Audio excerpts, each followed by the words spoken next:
వర్తమానం ఎక్స్ప్రెస్కి స్వాగతం. నేను మీ భాష. గడిచిన 24 గంటల్లో జరిగిన టాప్ 10 న్యూస్ ఇప్పుడు చూద్దాం. భారత విదేశాంగ మంత్రిత్వ శాఖ ఏర్పాటు చేసిన 5 రోజుల సాంస్కృతిక పర్యటనలో భాగంగా హైదరాబాద్ వచ్చిన ఆఫ్రికన్ కంటెంట్ క్రియేటర్లు చార్మినార్, గోల్కొండ కోట వంటి చారిత్రక కట్టడాలను చూసి ఆశ్చర్యపోయారు. భారత రెజ్లింగ్ సమాఖ్య మాజీ అధ్యక్షుడు బ్రిజ్ భూషణ్ శరణ్ సింగ్పై ఉన్న పోక్సో కేసును ఢిల్లీ కోర్టు రద్దు చేయడంతో దేశవ్యాప్తంగా తీవ్ర ఆగ్రహం వ్యక్తం అవుతుంది.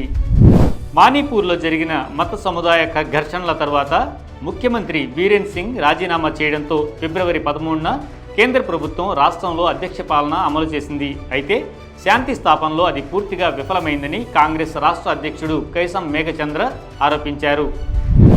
హైదరాబాద్లో కోవిడ్ కేసులపై ఆందోళన ఉన్నప్పటికీ వర్షాకాలంతో దానికి సంబంధం లేదని వైద్యులు చెబుతున్నారు.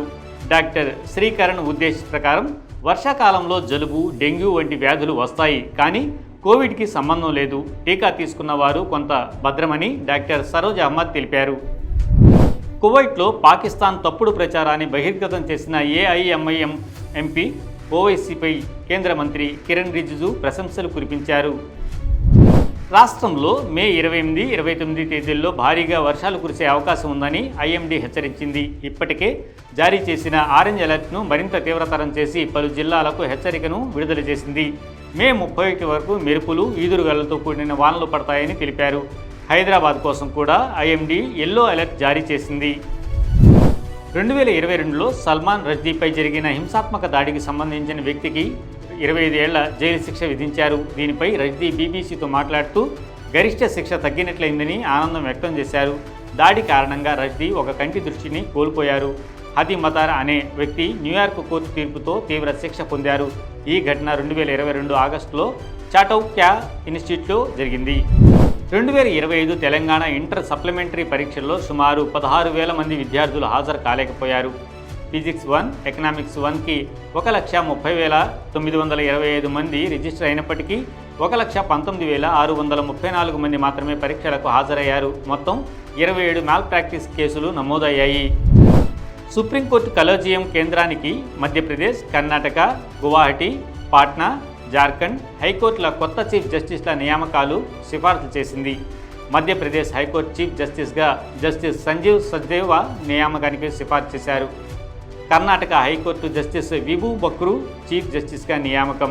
కర్ణాటక చీఫ్ జస్టిస్ ఎన్వి అంజిరియాను సుప్రీంకోర్టు జడ్జిగా ప్రమోషన్ సిఫార్సు. గువాహటి హైకోర్టుకు Patna HC justice Ashutosh Kumar chief జస్టిస్గా నియామకం. గువాహటి చీఫ్ జస్టిస్ విజయ్ బిష్ణోయ్ని సుప్రీంకోర్టు జడ్జిగా ప్రమోషన్. పట్నా హైకోర్టుకు జస్టిస్ విపుల్ పంచోలి చీఫ్ జస్టిస్గా నియామకం. జార్ఖండ్ హైకోర్టుకు జస్టిస్ తార్లోక్ సింగ్ చౌహాన్ చీఫ్ జస్టిస్గా నియామకం. మంగళవారం ఉదయం ఆసియాకు చెందిన బలహీన సంకేతాల ప్రభావంతో భారత స్టాక్ మార్కెట్లు నష్టాల్లో ప్రారంభమయ్యాయి. సెన్సెక్స్ 747 పాయింట్ల నష్టంతో 81,428 వద్ద ట్రేడ్ అవుతుంది. నిఫ్టీ 204 పాయింట్లు పడిపోయి 24,797 వద్ద ఉంది. నిఫ్టీ బ్యాంక్ 366 పాయింట్లు తగ్గి 55,205 వద్ద ఉంది. నిఫ్టీ మిడ్ ప్యాడ్ 100 స్వల్పంగా తగ్గి 57,062 వద్ద ట్రేడ్ అవుతుంది. స్మాల్ క్యాప్ 100 మాత్రం స్వల్ప లాభంతో 17,744 వద్ద ఉంది. ఇటు అమెరికా మార్కెట్లు సోమవారం మెమోరియల్ డే సందర్భంగా మూతపడ్డాయి. ఆసియా మార్కెట్లు టోక్యో, చైనా, హాంకాంగ్, సియోల్ నష్టాల్లో, జకార్తా మాత్రమే లాభాల్లో ఉంది. వర్తమానం ఎక్స్ప్రెస్ సమాప్తం. మరిన్ని విశేషాలతో మళ్ళీ మీ ముందుంటాం. అంతవరకు సెలవు. ధన్యవాదాలు.